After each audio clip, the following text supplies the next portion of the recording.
Y'all, what's up, everybody? How y'all doing? Dr. Ray here, and today we're going to talk about the news that we got this week, which is the International Olympic Committee makes landmark move into virtual sports by announcing the first ever Olympic virtual series.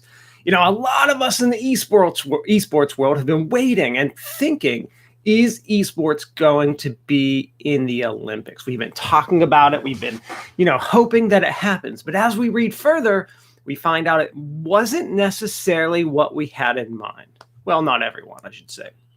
All right, so the Olympic Virtual Series is going to include basically virtual simulation sports. It's going to include baseball, cycling, rowing, sailing, and motorsport, which means that games like League of Legends, Call of Duty, all the stuff that we all know are not going to be in it, right?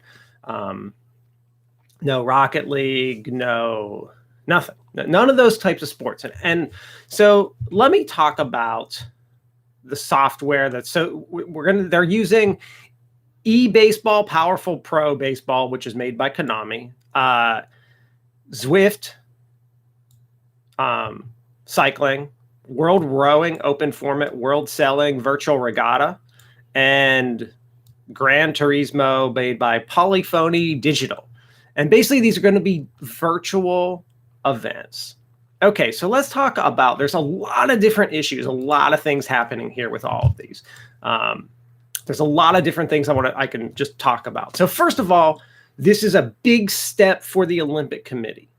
Let me repeat that. This is a big step for the Olympic Committee to add any kind of virtual anything into the Olympics. So that's a big positive. That's a cool thing. And the committee actually, if you've been paying attention to what the committee's been saying, about a year ago, maybe actually even 2 years ago, they stated that they weren't interested in hosting. They weren't really sure how they would host regular esports in the Olympics.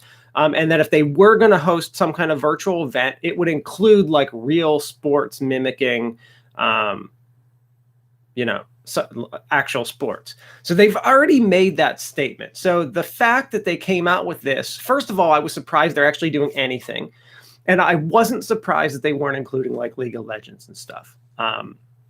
So let's talk about some of the cool things, some of the issues, some of the things that people have been talking about. So first of all, I think there's been some confusion in the esports world. So I think a lot of people only think of esports as like, computer, PC based and controller, like console based. I think that a lot of people don't look at these simulations as part of the esports world, mostly because there's not a lot of news on the esports websites about them, and we don't talk about them enough in the industry.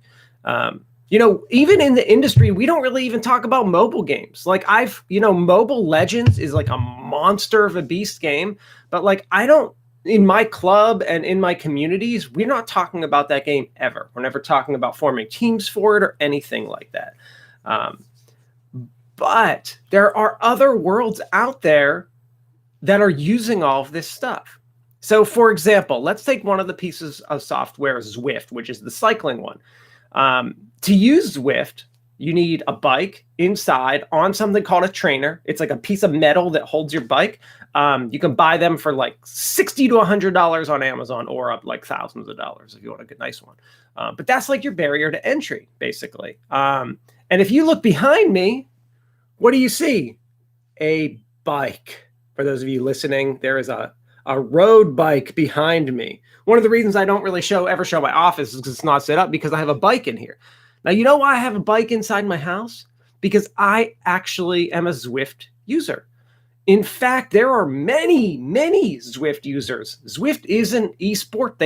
It's a virtual platform that allows you to train and compete in cycling events.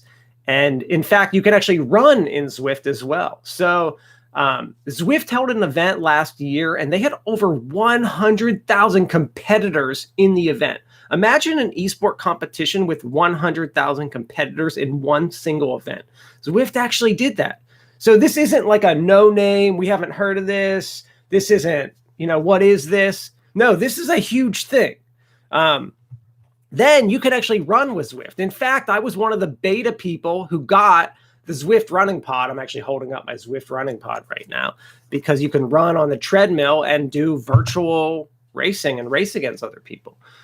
So yeah, this piece of software is well established. It's been out for several years now. I believe the company started in like 2014, 2015. This isn't new. This is a huge piece of software. Has a huge competitive scene. So this isn't like just some random thing they selected. This is, in fact, if you look at any professional cyclist or any professional triathlete, they're all using this piece of software to train and compete against one another. So this isn't like some small thing that no one's ever heard of. Tons and tons of people have heard of. Just it's not as popular in the esports world. And let me tell you something else about this. So I do a lot of presentations on esports. I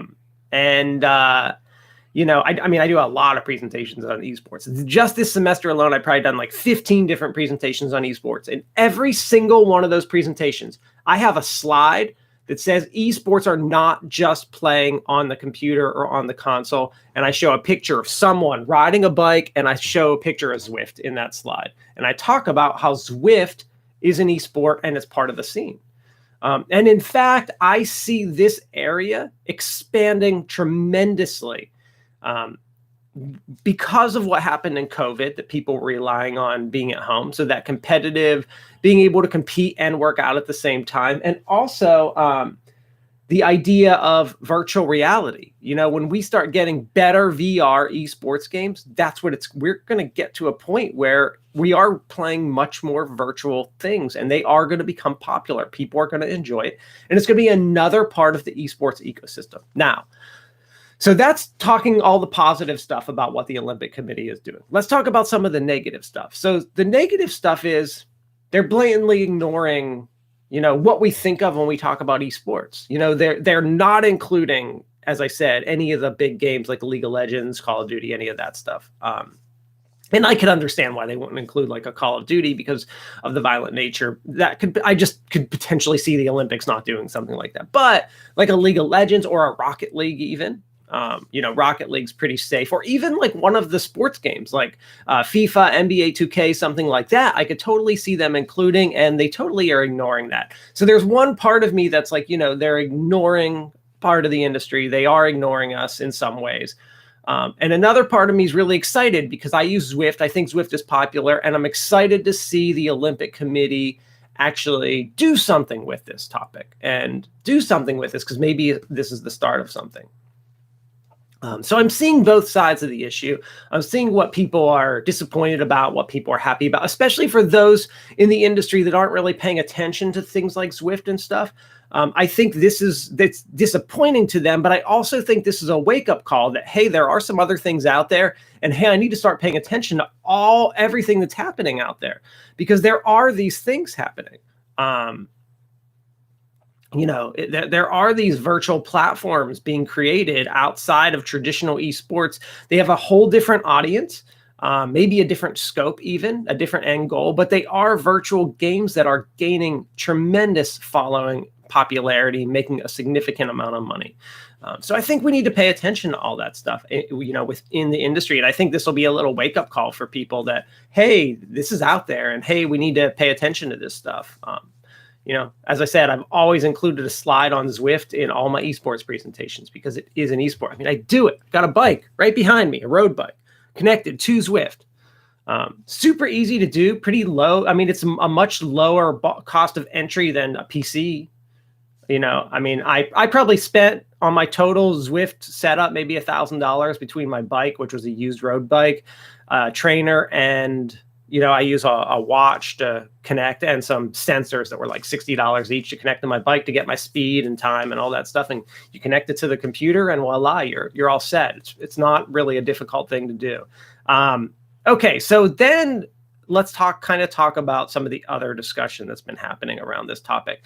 So some of the other discussion is, why doesn't esports? Why don't we have our just own version of the we don't need the Olympics. Esports is popular enough around the world that, yes, the Olympics would help, but they can do something themselves too. And I think, I think that's an awesome suggestion. I think esports should have its own virtual event. and that they should do separate from. They should have an Olympics thing and they should have their own thing. This is very similar to the setup that professional soccer has, right? Soccer is in the Olympics and we have the World Cup. The World Cup is countries competing against one another. And then we have the Olympics, which is countries competing against one another. So I think that they should definitely have something like that. I think it would be an amazing event, really cool, especially if we had countries competing against one another in multiple games and like you counted all the points. Like, I think that would be awesome. Really cool. It would allow you to always change the games every, if you did it every 4 years, like the World Cup or Olympics, you could change the games every, you pick like the top 10 games at the time and do that. I think it would be a cool event and something that could really make something exciting within the world of esports. So I'm excited about this news.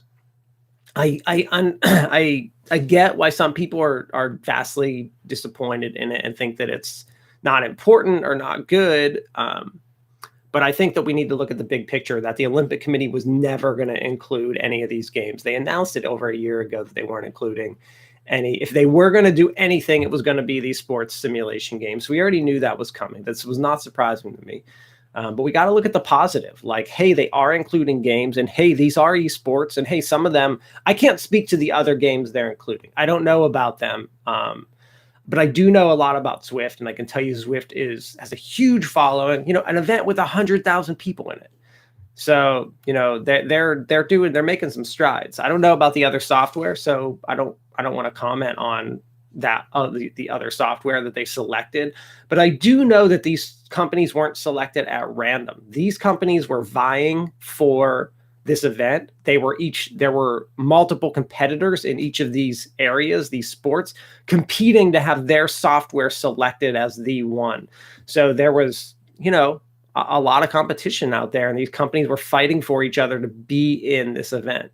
And this is how it worked out. So I'm excited for it. I hope people in esports actually watch the event and take some interest in it, because if there's good viewership, that means it's going to continue and they're going to do it again. And that also gives us credibility for expanding it the next time there is an Olympics, which is, every 2 years there's a winter and summer Olympics. So there's one of the other, So if we want to be in the next Olympics, which will be winter, we need to watch this. If this has no viewership, they're going to say, we're just done with these virtual events for the time being. I guarantee it. So I would highly recommend you to check it out. Don't just dismiss these pieces of software because you're not paying attention to them. Like, even if I don't know anything about this baseball simulation that they're doing or whatever, or the rowing, but that's still kind of cool. Like, I'm excited to watch it. I think it'll be neat. Like, I like watching that stuff, and I think it'll be fun. Like, I'm excited by this news. I think it's cool. I think it's great. I think it's giving some attention to esports, showing to other people. You got to remember, like, there's a lot of people out there that aren't taking this industry serious, that just think it's a bunch of kids playing video games. And I get, yes, there are some big investors and people throwing millions and millions of dollars into the industry, big companies and stuff. But there's a big feeling within the general public that does not understand that. Yes, business people are understanding it because they see dollar signs. And yes, the people in the industry and kids understand it. Everyone under the age of 25. But that age group, like 26 to like 60, doesn't really get it. I mean, I have conversations with all the time with parents on my kids' soccer teams and this and that are like, what is this esports thing you're doing? Or e-gaming. They have no idea even what it's even called.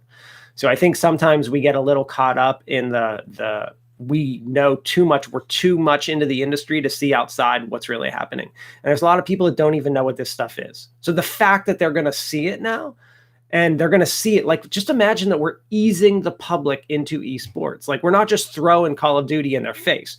We're throwing a sport that they know, baseball, rowing, biking, sports that they know, sports that they already like, and showing that these can be exciting and competitive virtually. Like, this is a great thing. Like, there's gonna be change happening because they're doing this. Like, this is an awesome thing. We need to really look at the positive in this and look at it like that.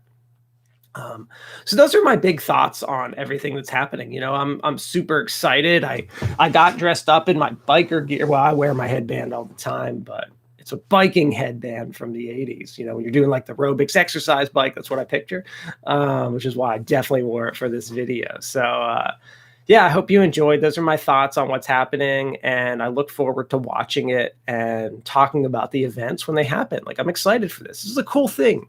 So let's be excited for it. Um, and let's hope that it shines some light on what esports can be. And yeah, have a good day, everybody. Thank you.